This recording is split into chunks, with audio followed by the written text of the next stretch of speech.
Hi, I'm Rhonda Duffy, the owner and broker of Duffy Realty, and this video is about short selling your home. It will cover the when, the where, the how, the what, everything that you need to know. And first, I want to say thank you for considering us in this process.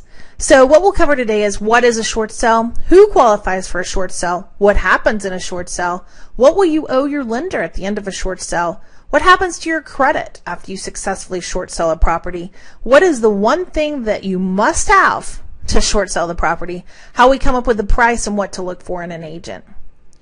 So what is a short sell? Well, a short sell is a transaction wherein you're asking your lender to take less than what the property's worth and wipe away your debt. Now, they don't have to do this, okay?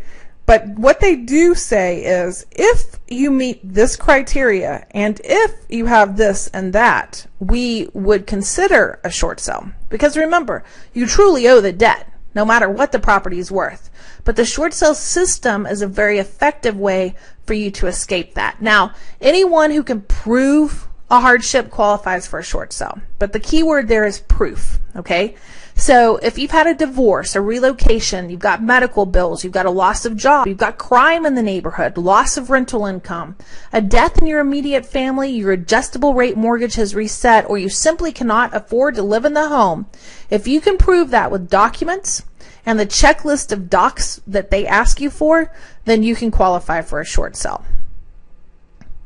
So what happens in a short sale is you continue to live in your home if you currently live there, or you continue to have renters in there if they'll allow you to sell your property while they live in there. But this process takes between, I'm going to say, 3 to 5 months, depending on how long it takes to get the one thing that we need and for your lender to answer. So when we get a buyer, then we take the package, a pristine, I might add, package to the lender with your circumstances. And then it takes about 30 to 45 days, and then we'll hear from them. And when we hear from them, they're going to say, okay, yes, we'll accept your terms, or they'll say, we'll accept your terms if you do this. So when they send the if you do this, that's when you decide if you want to close.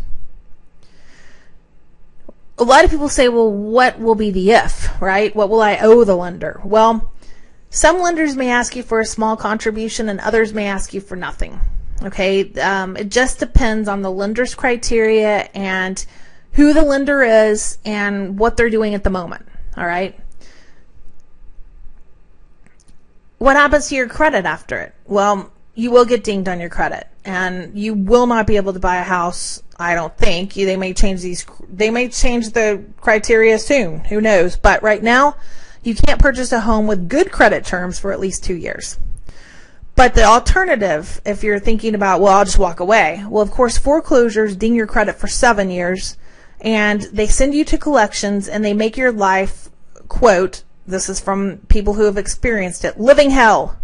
So I think the alternative of a short sale versus a foreclosure is much better for not only your credit, your psyche, and your wallet, but also just because it's an option that you have that allows you to do the right thing.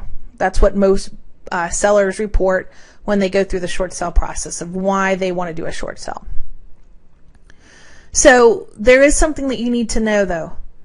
We can sit around and talk about it all day long, the semantics of how you need, a short sell and you got this or that and, you're in this much debt and blah, blah, blah. But what we need is a buyer, all right? So you have to make your home a product worthy of a buyer's attention. Just because the price is lower than what would be a traditional fair market value, it's not that much lower, and it requires some diligence on your part, okay? Nothing happens without a buyer, because the reason that the bank would accept doing a short sell is because we've arranged it to be taken off their hands. If they foreclose, they've got it in their inventory. And if they short sell, they've got it off their hands. So you've got to remember that we've got to find someone who wants to take it off their hands. How do we come up with a price? Well, this shocks a lot of people, but because I think a lot of people just have the notion, well, bank's negotiable, they want it off their hands, they'll do anything. No, they won't.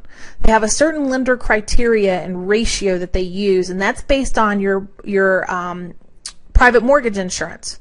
So if VA, FHA, all the independent private mortgage insurance, Fannie, Freddie, any of those places did your loan, they're the ones who are actually going to be paying the difference to the bank. All right. So the bank is not going to take a loss. They won't. They'd rather foreclose and put it on their books than take a loss. So it's very precise in how we calculate this. And most of the time, once we calculate back in the commissions, the liens, any tax liens that you have, HOA fees that are due, that sort of thing, second mortgage, an additional insurance provider, once we put all of that in place, we usually end up selling it around 92% of the price of fair market value. So that's why I say that it's critical to come up with a buyer.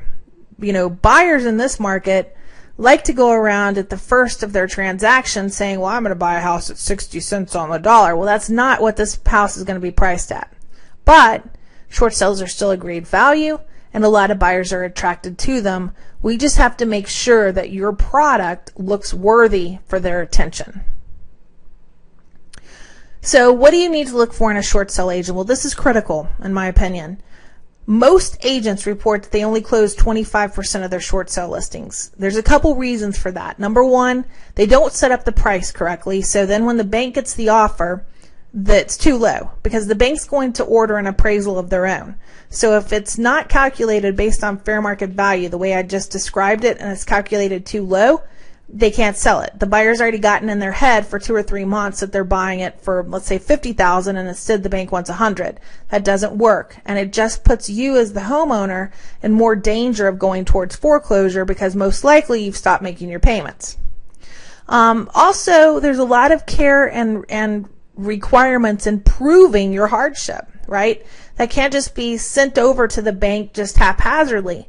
If you can imagine this, banks have all of these stacks of files. Maybe they have it on their computer system, but they have all these files that they've got to get through. If your file is not pristine and perfect and looks reasonable and the buyer's in place, if your file does not look perfect, they just push it to the side to try to get to one that they can close. And they don't have time to call the agent and say, look, you're missing 6 documents and you don't have any documents to prove your hardship. They don't have time for that. They just slough it off to the side and you never hear from them. So it does take a certain care and delicacy in making this work. All right. But you should also look for an agent who not only has a short sale designation, but also has 10 short sales that they've closed in the last 12 months, because it's the experience with these lenders and being right with them as they make their shift that really makes it successful for you as a seller. Right now, at any given time, we have between 35 and 50 short sales under contract. We have about 100 to 150 listings at any given time. But it is a delicate process. You can't just keep lowering the price to make it work, and you can't send in a messy package. All right, so it really, my short sale division has to be based on somebody who really, really is a detailed, meticulous bean counter, if you will, but they don't even count beans. They're just looking at documents.